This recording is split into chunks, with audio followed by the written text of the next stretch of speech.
Hi, I'm Rachel from Rachel Tutors Online, and today I'm going to be continuing our series on literary elements by discussing the difference between two of them. Those two are mood and tone. The mood of a story refers to how a reader feels based on the type of atmosphere the author has created within the story, while the tone of a story refers to how the author feels about the subject of the story based on the details they've chosen to include. Mood encourages us as the readers to consider how we feel as we read the story, whereas tone encourages us to focus on how the author feels, or the author's attitudes towards the story. Let's take a look at some examples. The last book from our recommended reading series was To Kill a Mockingbird, so I thought it would be only appropriate to discuss this book and look at examples of both mood and tone within it. I will only be using examples from chapter 1 so as not to spoil the rest of the story. Let's start with an example of mood. The very first paragraph of the book reads, "When he was nearly 13, my brother Jem got his arm badly broken at the elbow. When it healed and Jem's fears of never being able to play football were assuaged, he was seldom self-conscious about his injury. His left arm was somewhat shorter than his right. When he stood or walked, the back of his hand was at right angles to his body, his thumb parallel to his thigh. He couldn't have cared less, so long as he could pass and punt."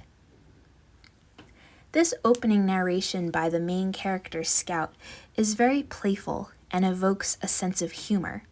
So as the reader, we are automatically put at ease and put into the mindset of a young girl. Which is why, despite the seriousness of what is being said, we can't help but smile at the way in which it is said. This sets a very relaxed mood at the very beginning of the story, and this sense of irony that Scout has carries throughout the story, even when things are tragic or serious. It foreshadows as to what it will be like to experience certain situations through Scout's perspective. The tone set in chapter 1 is similarly light. For example, Maycomb was an old town, but it was a tired old town when I first knew it. In rainy weather, the streets turned to red slop. Grass grew on the sidewalks. The courthouse sagged in the square. Somehow it was hotter then. A black dog suffered on a summer's day. Bony mules hitched to Hoover carts flicked flies in the sweltering shade of the live oaks on the square. Men's stiff collars wilted by 9 in the morning.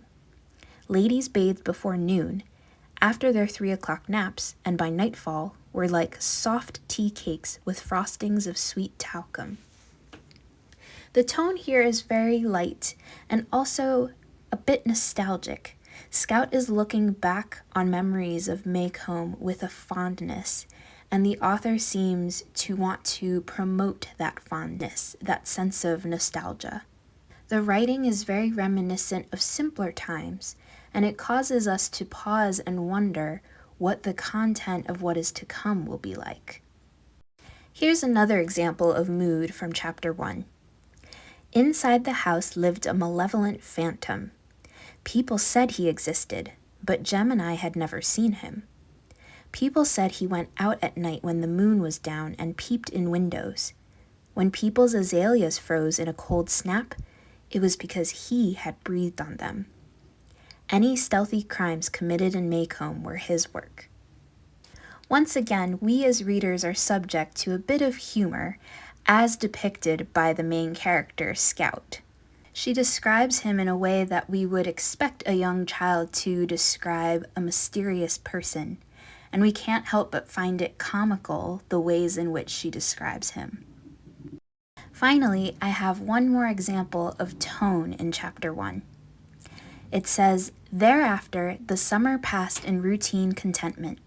Routine contentment was improving our treehouse that rested between giant twin chinaberry trees in the backyard, fussing, running through our list of dramas based on the works of Oliver Optic, Victor Appleton, and Edgar Rice Burroughs." Again, the tone is very reminiscent and sentimental, and romanticizes the setting. This will later be juxtaposed with some events that happen later in the book that are a bit more sorrowful, as though the author first wants us to experience something light before heading into the realm of something deeper and darker. Which makes sense considering the story is being narrated by a 6-year-old girl. The tone is a reminder of her innocence at the beginning. The mood of a story is often created by the story's setting, imagery, and the way in which the characters speak, which is known as diction. The tone of a story is created by the details included as well as by diction.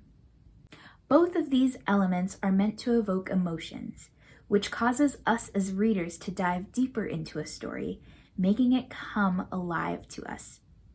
Furthermore, both mood and tone help hint at possible themes the author has hidden within a story. If you enjoyed this video, please give it a like. And if you would like to see more videos on literary elements with examples, please hit that subscribe button so you don't miss my next video. Thanks for watching, and I'll see you next time.